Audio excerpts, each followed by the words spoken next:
নমস্কার বন্ধুরা, অঙ্কিতা গল্প স্টুডিওতে আপনাদের সবাইকে স্বাগত।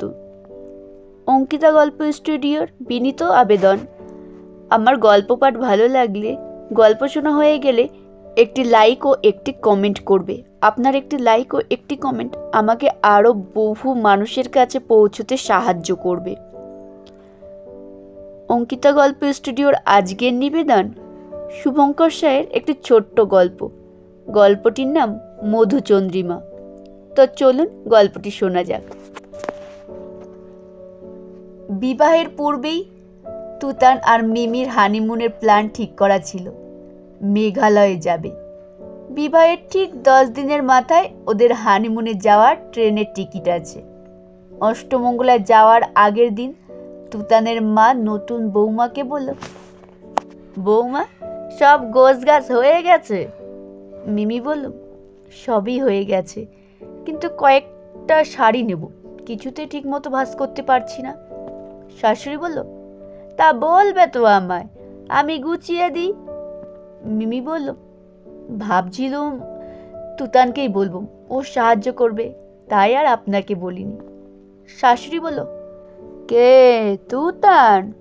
ও গোছাবে শাড়ি? তাহলেই হয়েছে। একবার জানো কি হয়েছিল? তুতানকে ছাদ থেকে আমার শাড়ি আর ওর বাবা ধুতি তুলে আনতে বলেছিল। ছেলে আমার শাড়ি আর ধুতি তুলতে গিয়ে দড়ির সঙ্গে জড়িয়ে টড়িয়ে একসা করে ফেলেছিল। মিমি শাশুড়িমার মুখের স্বামীর কাণ্ড শুনে হাসতে হাসতে বলল, একটা কথা জিজ্ঞেস করবো মা? শাশুড়ি বলল, বলো না। মিমি বলল, আপনার ছেলের মুখে শুনেছি ছোটবেলায় ওকে নাকি আপনি শাড়ি পরিয়ে মেয়ে সাজাতেন। এইবার শাশুড়ি মা হেসে বলল, তোমার শ্বশুর মশাই বলতো আমাদের তুতানকে মেয়ের মতো দেখতে। আমি তাই একদিন ওকে মেয়ের মতো সাজালাম। তোমার শ্বশুর মশাই তো ওকে প্রথমে চিনতেই পারেনি আমাদের ছেলে বলে। তারপর থেকে ওকে মাঝে মাঝে শাড়ি পরিয়ে সাজাতাম। আর তোমার শ্বশুর মশাইয়ের কাছে তুতান মেয়ে সেজে যখন যা আবদার করতো মিটিয়ে দিত। মিমি বলল, চলুন না, একদিন আবার ওকে মেয়ে সাজাবেন। আমি তো কোনোদিন দেখিনি, মজা হবে। শাশুড়ি বলল, ঠিক বলেছ, তোমরা বেরিয়ে ফিরে এসো, তারপর একদিন ওকে শাড়ি আর ওই যে তোমার ওই মুখে মাখা লাগিয়ে মেয়ে সাজাবো। মিমি বলল, আমরা বেরিয়ে আসি মানে? আপনারাও তো আমাদের সঙ্গে যাচ্ছেন। শাশুড়ি বলল, তা আবার হয় নাকি? তোমরা হানিমুনে যাচ্ছ এবার, পরের বার সবাই একসঙ্গে যাব। মিমি বলল, সেটা তো হবে না, টিকিট নেওয়া আছে, আমাদের সঙ্গে যেতেই হবে। আর আপনাদের জন্যই আমরা এখন হানিমুনের প্ল্যানটা করেছি অনেক দিন আগে। আমাদের জন্য মানে? সে তো বলা যাবে না আপনাকে। সারপ্রাইজ বললে তো আর সারপ্রাইজ থাকবে না। তোমার শ্বশুর মশাই শুনলে কিন্তু রাজি হবে না। বাবাকে আমি ঠিক ম্যানেজ করে নেব। তবুও আমাদের যাওয়া মানায় না, কেমন একটা লাগে। লোক আসলে কি ভাববে বলো তো? লোকের কথায় গুলি মেরেছি। আজকে আপনার ছেলেকে মেয়ে সাজাবেন, বাড়ি ফিরো। সন্ধ্যায় তুতান বাড়ি ফিরে দেখি মিমি বিছানার ওপর শাড়ি, ব্লাউজ, টিপ, লিপস্টিক, মুখে লাগানো ক্রিম পুরো ছড়ানো আছে।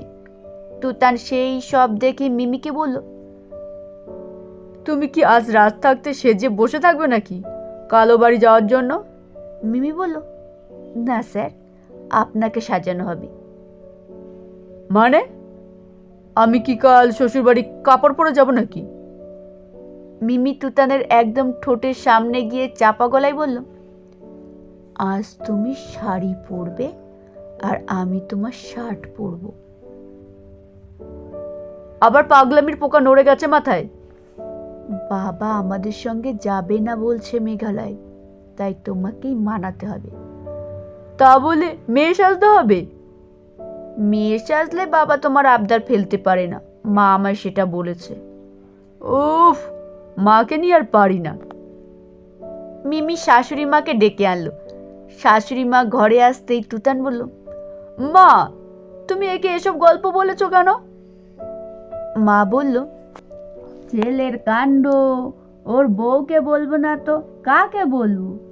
এতদিন আমায় জ্বালিয়েছিস, এবার আমি আর আমার দলের লোক পেয়েছি যে তোকে জ্বালাতন করবে, বলে হাসতে লেগে গেল।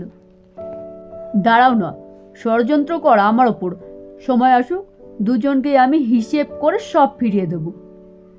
তখন পাশ থেকে এবার মিমি বলল, সে যখন নেবে নেবে, এখন তো শাড়ি পরো। অবশেষে তুতানকে ঠিক নতুন বইয়ের মতো সাজিয়ে ওর বাবার সামনে হাজির করা হলো। তুতানের বাবা পাশের ঘরে টিভি দেখছিল। ছেলেকে শাড়ি পরে দেখে চমকে গেল। তুতান বাবার সামনে গিয়ে মেয়ের মতো গলা করে বলল, বাবা, তোমাকে আর মাকে আমার সঙ্গে মেঘালয়ে যেতে হবে। বাবা বলল, বুড়ো বয়সে গোপদারি বেরিয়ে গেছে, এখন আবার মেয়ে এসেছে আহ্লাদি হচ্ছে। আচ্ছা তাই, এবার বুড়ো ছেলের কথা রাজি হয়ে যাও না বাবা, প্লিজ। ছেলে আর বাবার অভিনয় দেখে মা এবং বৌমা হাসি চাপতে পারল না। বাবা ছেলেকে বলল, তুই ছেলে না মেয়ে ঠিক করে বল তো। চলো না বাবা, তোমার একমাত্র মেয়ে বলছে। অবশেষে বাবা রাজি হলো। শাশুড়ি তার বৌমার কাপড়গুলো ভালো করে গুছিয়ে দিল। বৌমা, শ্বশুর, শাশুড়ি প্যাকিংয়ে হাত লাগিয়ে দ্রুত প্রস্তুত সেরে নিল। অষ্টমঙ্গলে যাওয়ার দিন শাশুড়ি বৌমার হাতে নতুন একটা নোয়া পরিয়ে দিয়ে বলল, যদি অসুবিধে না হয় এটা সব সময় পরে থেকো হাতে। জানি সোনার জিনিস নয়, তবুও আমার শাশুড়ি মার স্মৃতি জড়িয়ে আছে এতে। আমাকে দিয়েছিল আমার শাশুড়ি মা, আর আমি তোমাকে দিলাম। মিমি মনে মনে একটা নোয়া তার হাতে থাকলে এমন কিছু অসুবিধা হবে না, বরং শাশুড়ি মা যখন ভালোবেসে দিয়েছেন থাকুক না। দুদিন পরে তুতান, মিমি, মা, বাবা মিলে মেঘালয়ের জন্য রওনা দিল। ট্রেনে যাওয়ার সময় শাশুড়ি মা মিমিকে বলল, জানো কতবার আমি তোমাদের বাবাকে দূরে কোথাও বেড়াতে নিয়ে যেতে বলেছি, আমার কথা তো কানেই নেয়নি। তোমাদের দুজনের জন্য তবু মরার আগে মনে স্বাদ মিটল। তুমি আর বাবা আমার নিজের বাবা মায়ের মতনই খুবই ভালো। কথাটা বলতে বলতে মিমির মুখটা যেন আবেগে ছেয়ে গেল। শ্বশুরমশাই বলল, তুমি তো আমাদের নিজেদেরই মেয়ে। আগে বাড়িতে মেয়ে ছিল না বলে তুতানকে মেয়ে সাজিয়ে আমি আর তোমার মা কত খুশি হতাম, আর এখন তো সত্যিকারের একজন লক্ষ্মী আমাদের বাড়িতে এসেছে। মিমির ভেতরটা শ্বশুর শাশুড়ির ভালোবাসায় রাঙা হয়ে উঠল। তুতান তখন পাশ থেকে বলে উঠল, হয়েছে তোমাদের ভাব ভালোবাসা, আমি তো এখন আর কেউ নই তোমাদের। মিমি তখন শাশুড়িকে জড়িয়ে ধরে তুতানকে বলল, এত হিংসুটে কেন বলো তো তুমি? এতদিন তুমি আদর খেয়েছ, এখন থেকে আমি ভাগ বসাবো। আমার মাকে ভালো মন্দ বলে হাত করা হচ্ছে? এরা তো আমারই বাবা মা, এতদিন ধরে তুমি হাত করে রেখেছিলে। তুতান আর মিমির খুনসুটি দেখে ওদের মা বাবা চোখে চোখে নিজেদের মধ্যে ইশারা করে বলল, এদের সংসার দেখবার মতো হবে। মেঘালয়ে যাওয়ার ঠিক পরের দিন দুপুরে নোহকালিকা জলপ্রপাতের সৌন্দর্য দেখে সবাইকার মনটা ভীষণ খুশি ছিল। রুমে ফিরে আচমকা তুতানের মা বাবা রুমের চারিদিকটা বেলুন ইত্যাদি দিয়ে সাজানো দেখে অবাক হয়ে পেছন ফিরে ছেলে বৌমাকে ডাকতে যাবে, দেখে ছেলে বৌমা তাদের ঠিক পেছনেই দাঁড়িয়ে হ্যাপি ম্যারেজ অ্যানিভার্সারি বলে বাবা মাকে ঘরের মধ্যে নিয়ে গেল। তারপর কেক কাটলো, জমিয়ে আনন্দ করলো। বাবা মা দুজনেই ছেলে বৌমার এই কাণ্ড করা দেখে আনন্দে কেঁদে ফেলল।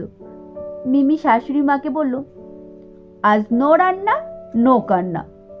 শাশুড়ি মা মিমি আর ছেলেকে দুই হাতে টেনে নিয়ে আদর করে বলল, তোরা এসব শেষ হলো না বলা।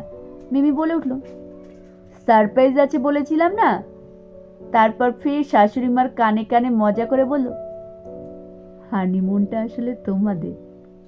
শাশুড়ি মা মজা করে বলল, বলবো তোমার বাবাকে এসব কথা? মিমি বলল, এই না না, এসব দুটো বান্ধবীর মধ্যেকার কথা, কাউকে বলতে আছে? শাশুড়ি মিমির গালে চুমু খেয়ে বলল, আমার ছেলেটাকে তোর মনে ধরেছে তো মা? মিমি ফের মজা করে বলল, একটু হিংসুটে আছে, দেখলে তো, তবে ওসব আমি টাইট করে দেবো। শাশুড়ি ফের মিমির কানে কানে কথাটা বলল, আদর কড়াকড়ি হয়েছে এখনো? মিমি বলল, সে কথা বলতে আছে, লজ্জা করে না বুঝি? বান্ধবী না আমরা? মিমি হা হা করে হেসে উঠল। তুতান বলল, কি গুজুর গুজুর ফুসুর ফুসুর চলছে বলো তো তোমাদের? মিমি বলল, আবার হিংসুটেপনা করে।